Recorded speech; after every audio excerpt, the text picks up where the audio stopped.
Се наоѓам веднаш на селото Јаргулица, Радовишкото село Јаргулица, кое што се наоѓа на падините на планината Готен од Радовишката страна.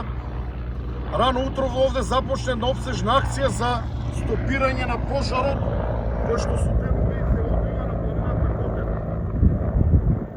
Лицеве се истурени повеќе сили, почнувајќи од локалните пожарникари од Радовиш, со подршка на пожарникари од Струмица, но исто така имаме многобројни екипи на национални шуми, како и 60 припадници на армијата и 30 припадници на специјалните единици на МВР.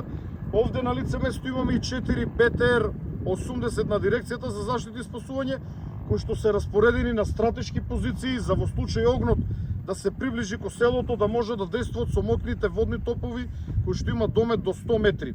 Исто така има и 4 хермелини кои што се распоредени околу овие села, но и 8 пинцгајори, како и многобројни возила на територијалните противпожарни единици, комуналните предпријатија и така натаму. Од оно што можам сега да го видам, иако во текот на ноќта повторно се ширија некои панични слики дека огнот дошол до селото, еве можеме да погледнеме дека огнот го нема, огнот е стопиран.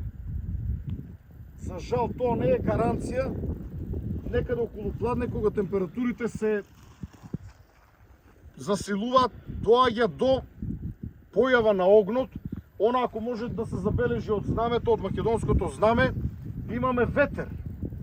Овој ветер знае да биде прилично непријатен и ако се засили да ни предизвика големи проблеми.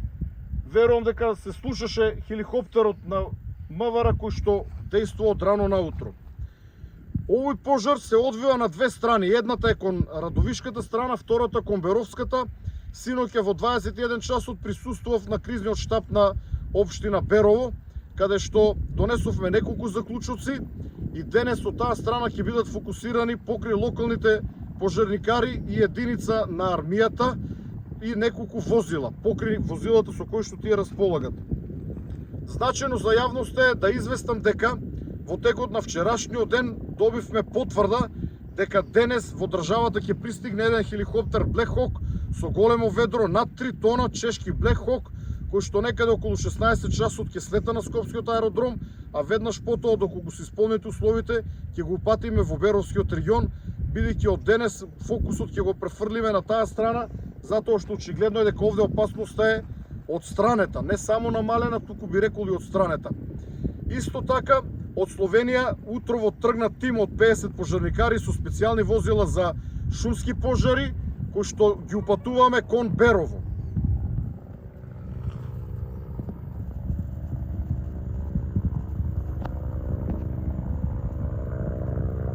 Има изворедна соработка помеѓу сите институции, координацијата е на највисоко ниво, соработката помеѓу главниот штаб за управување со кризи, полицијата, армијата, дирекцијата за заштита и спасување, центарот за управување со кризи, национални шуми, локалните територијални противпожарни единици, локалната самоуправа е на највисоко ниво. Тоа можеше да се потврди синоќа на средбата во Берово, каде што градоначалникот беше задоволен од она што го нудиме како поддршка на пожарот на кракот кон планината Готен.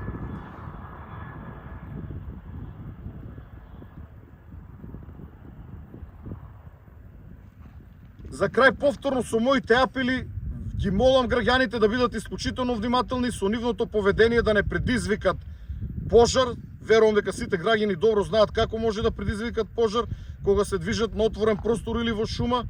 Понатаму апелирам до сите граѓани доколку забележат сомнително однесување, истото веднаш да го пријават на бројот 112 или во најблиската полициска станица или на било кој полицаец или припадник на безбедносните сили.